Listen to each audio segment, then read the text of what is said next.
To fool by getting caught with a dildo up my ass. I am 29, have been with my girlfriend F27 for 4 years, living together for 2.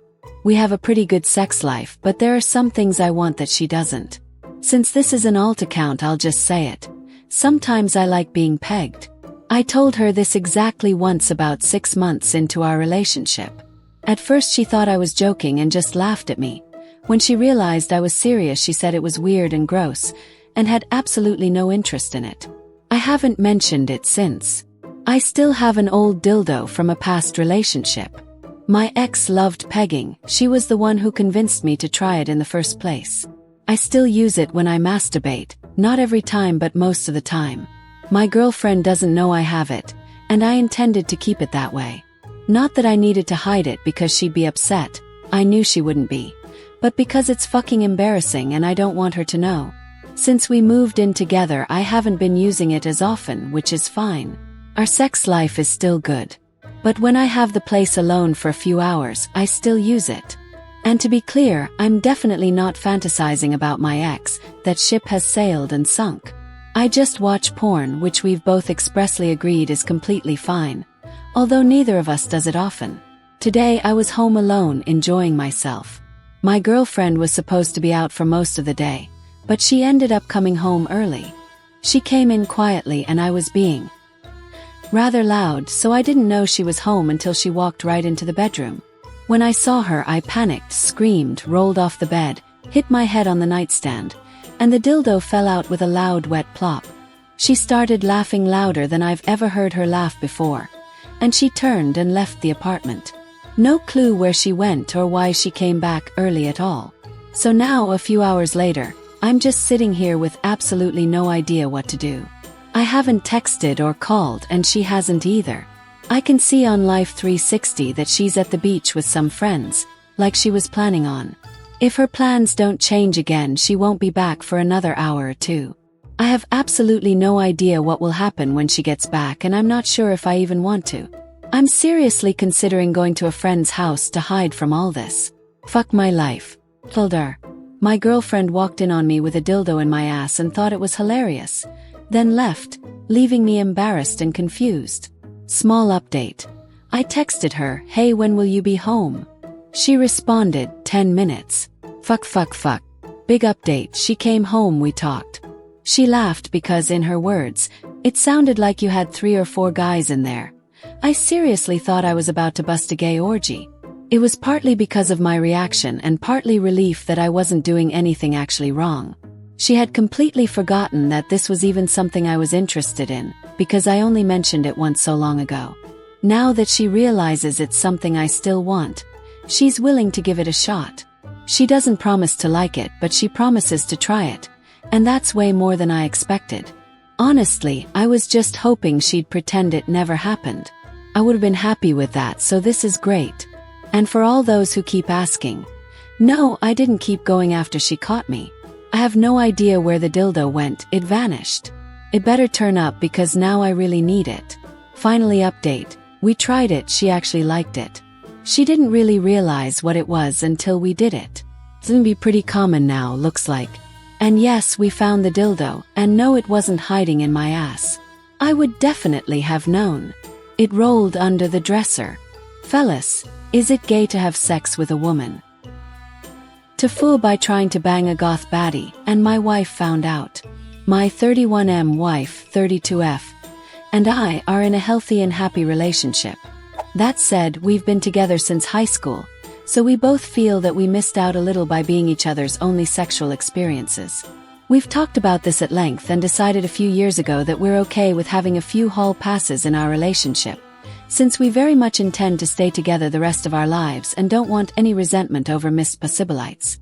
Plus, it's pretty rare that we could even find such an opportunity, as it's a little hard to find hookups when you're in a committed marriage and don't go out much. We even gave each other advance approval in case a situation arises, so long as we're safe about it and tell each other immediately afterward. We've both used 1 HP, each with someone we knew well enough but would never see again, and no issues came out of it. In fact, it's only made us more secure in our relationship and how much we genuinely appreciate being with each other. Recently, I had to travel to London for work. I don't normally get to travel for work, so I decided to make a trip out of it and spend a few extra days of my own time in the city after the project was done. My wife couldn't join because she didn't have any vacation time left, but was very supportive of me taking some time to explore since I've never been to London and she has. Being cheap, and being a pretty outgoing guy when I'm so inclined, I decided to stay in a hostel. I was interested in meeting other travelers since I didn't know anyone in the city and love being sociable with new people. I chatted with several of the people staying there, and in particular a very attractive French girl, mid-20s, who dressed super goth. For context, I love the goth girl look. I've been sucked into the goth GF propaganda online, much to the annoyance of my wife. It isn't her style, but she has been nice enough to cater to me by putting on a sexy goth outfit on occasion, since she knows it's a huge fantasy of mine. Still, I pester her constantly to be more goth because I enjoy it so much. Anyway, I ended up spending a little bit of time with goth French baddie. We both went to the hostel's happy hour event and hit it off there. I found out that she was recently single and was in London for an art show. Turned out we were both into emo music and we talked about our favorite bands. I had the thought that she was acting a bit flirty towards me, but didn't think too much of it, until I later found myself sharing a sink with her in the hostel bathroom. The hostel was co-ed, so each floor had a small shared bathroom with a communal sink, and a door that was meant to be kept open but which people frequently closed for the sake of having more privacy than just a stall to shower in. So I'm brushing my teeth while chatting up the real-life version of Shadowheart, who, mind you, is wearing an extremely low-cut top, when she suddenly closes the bathroom door behind us. In my mind, my wildest fantasy is about to come true. It's even more exciting because of the adrenaline rush of being in a semi-public setting, and a girl being so into me that she would make such a bold move. I can't believe this is actually happening to me. I instantly get hard. Then she turns around and asks, "Are you interested in learning about our Lord and Savior Jesus Christ?" She had me cornered for 10 minutes trying to talk me into salvation, while I grew increasingly despondent and immensely disappointed, with a whiplash of going from what could have been one of the crowning moments of my life, to pure and utter dejection. When I told my wife this story, she laughed for a solid hour. She said it's karma for annoying her about wanting a goth GF. TLDR life dream was to bang a hot goth girl. Thought I was getting the opportunity, but got cock-blocked by Jesus Christ. God is real and he hates me. To foo by accidentally buying 109 pounds of grapes and things just went downhill from there. The store I shopped at last week had a special on grapes, $2 a box. But no way to weigh the boxes. They have the kind of scale that hangs from 3 chains, and the boxes didn't fit in them. So I got 4 boxes of grapes. Large boxes, I wanted them to make a batch of wine. For $8 it was a steal. The first thing I did after leaving the store was get the shopping cart stuck in a rut in the parking lot and I couldn't pull it back out. A stranger helped get me out. Then I got home and was able to weigh them. A 5-gallon batch of wine uses 50 to 80 pounds of grapes. I had 109 pounds. Okay, so I hand-pressed the grapes through a rack meant for cooling cookies. 3 hours later, I have enough mash to fill my 5-gallon fermentation bucket. And there are still more than half the grapes in my fridge. I decided to embrace the foo, and made jam with one of the cases. I was at least happy to have a reason to use that no/low sugar pectin I bought a few years ago. 4 hours later I got 22 pints of jam. 2 quarts didn't fit in the canner, I just tossed them in the fridge with screw-on lids, but the rest is all set for the pantry. But none of it actually gelled. The directions said it might take a few hours or overnight to get thick, but nope. The pectin must have been too old, 2018. I'm gonna have to unseal all the jars and recook it with sugar and can it again. And I still got like 30 pounds of grapes in the fridge. So I decided to turn my canner into fermentation bucket number 2 and make 5 extra gallons of wine, with a brilliant idea that I can use some of the ungelled jars of grapes to top it off since I'll be a little short, and that will save me some reprocessing time with the jam. 4 more hours of hand smashing grapes and that bucket's full. Or almost. I do have to top it off with the liquid non-jam jam. I figure I'll start with the 2 quarts from the fridge that never got sealed. I grabbed them from the basement. WTF, they aren't liquid, they are full-on jelly now. The fuckers gelled up in the fridge. So now I realize I can't use them, and can't use any of the others that are still liquid at room temp because I can't have my wine gelling up if I refrigerate it. Somewhere in there I realized the store gave me a senior discount for being over 60, which I didn't ask for, and it's not a store with a loyalty card where they'd have my birthday on file. The cashier was just like, yeah, this one's obviously over 60, don't need to card her. I've been 60 for like 2 weeks. That was especially demoralizing because I'd just been trying on dresses from my closet to see if they still fit, for an event I'm going to this Wednesday, and was feeling smug because they did fit, and I was thinking I look good in them. I was specifically thinking I don't look anywhere near 60. Wrong about that. I look old. I got a call from the event host today asking where I was. I wrote down the date wrong. The event was yesterday and I missed it. And I need to buy either more grapes or more juice to finish the second bucket of wine. Accidentally bought 50+ pounds more grapes than I needed. Everything I did to try to use them backfired, and now I need more grapes to save the ones I used. My ego ended up even more crushed than the grapes after being given the unsolicited old lady discount. To fool by not telling my doctor how many Tic Tacs I eat per day. So I'm absolutely fucking obsessed with the fruit adventure flavor of Tic Tacs. The flavor combined with the soft smush they make between your teeth when you chew them makes my brain very happy. I've been buying them in bulk, where each container has 200 candies each, and they come in bulk packs of 12 containers. I tend to eat them by the handful while I'm working or gaming, so in a day I can easily slam through 1 to 2 containers. Now keep in mind that on the nutrition label it says the serving size is 1 candy, and is listed as having 0 calories, which I thought was awesome because I could have as many as I want.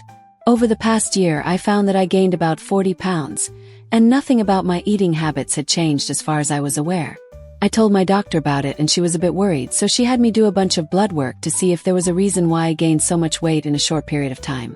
Everything came back normal. She referred me to see a weight loss doctor who would also have me see a dietitian. I had been working with a dietitian for a few months now, and we have me keep a food log. I had a virtual visit with her today, and during it, I was fiddling around with an empty container to keep my hands busy. She saw it and asked where I got such a large container from, so I told her about it and how I eat 1 to 2 of those per day. She asked why those weren't on my food tracker, and I said it was because they're 0 calories so they wouldn't count. Apparently I was very, very wrong about this. She explained to me that food companies can label something as being 0 calories if the food's serving size contains 5 or less calories. In reality, each individual Tic Tac actually has about 2 calories. So essentially, since each container has 200 pieces and I typically have 1 to 2 of those, I've been eating 400-800+ calories per day of Tic Tacs, in addition to all the other food I've been eating, which is very likely why I've gained so much weight. Didn't realize that Tic Tacs weren't actually 0 calories and gained a ton of weight because I eat so many a day. Edit.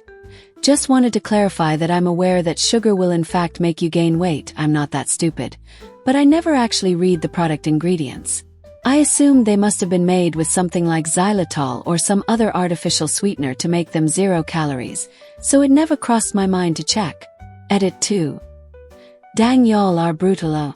But at least some good came out of it, since apparently, like me, a lot of people didn't realize about the less than 5 calories per serving rule can legally be classified as 0 in the US. Personally, I wish we could have the model they do in other countries where they list calories per X amount of grams. Edit 3. My teeth are fine. I actually just had a dentist appointment 2 weeks ago. No cavities or decay, gums are healthy. Despite my candy habit, I do take good care of my teeth.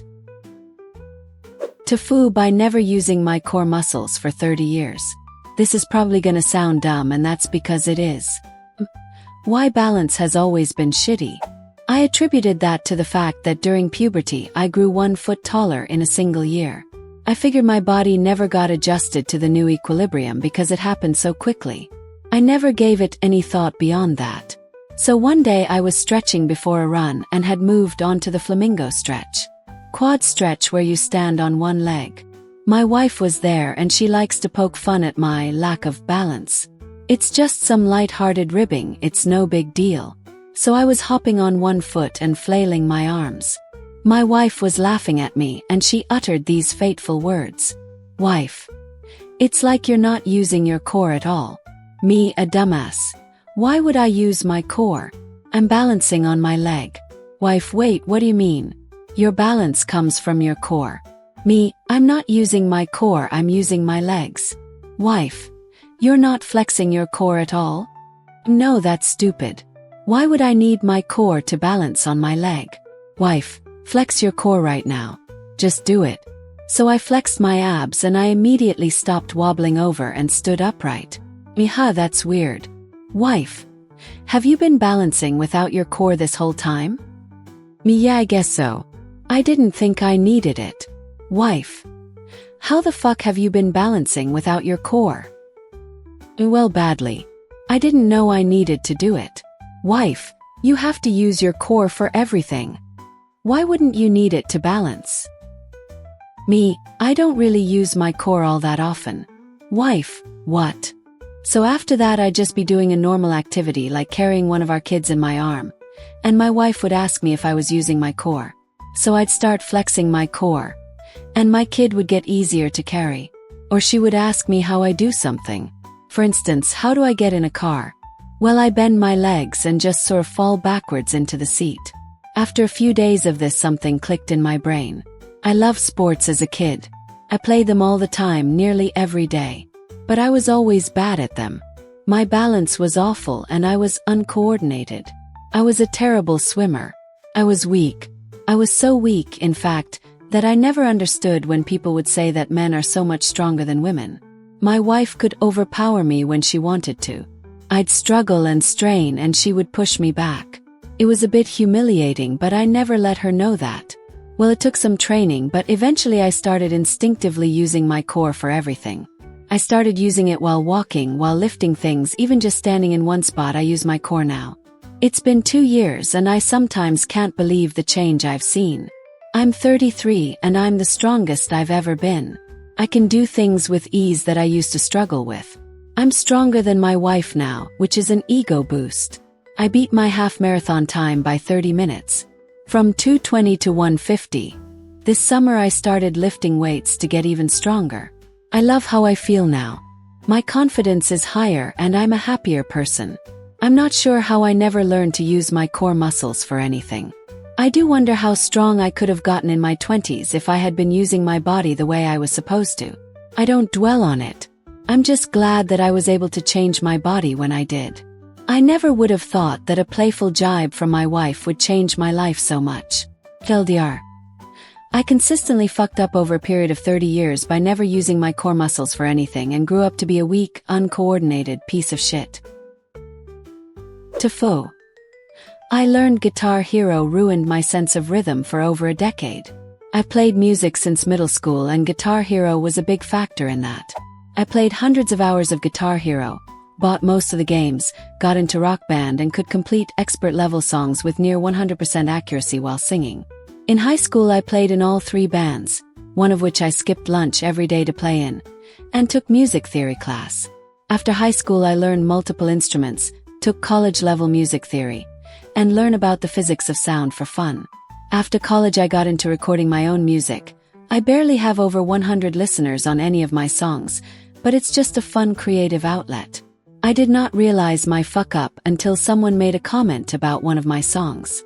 They said they liked it but that it sounded like I only ever used the first take because nothing was on beat. I was rushing everything. I thought this was strange. I thought I had a perfectly fine sense of beat. I've played for years and no one has said anything. Well, I go into my digital audio workstation and zoom in on one of the tracks I recorded and the commenter was right, everything was just before the beat. I thought maybe this was some mistake of the software, but lag would put me behind the beat, not in front of it. That's when I realized what had happened. In Guitar Hero and Rock Band and any rhythm game there is lag between your input and the screen. So in order to play accurately, I had learned to predict the beat and played consistently just a little bit ahead. This then transferred to my actual playing. Because most of my playing was either in a large group or by myself, no one ever noticed. But zooming in I could see it, plain as day.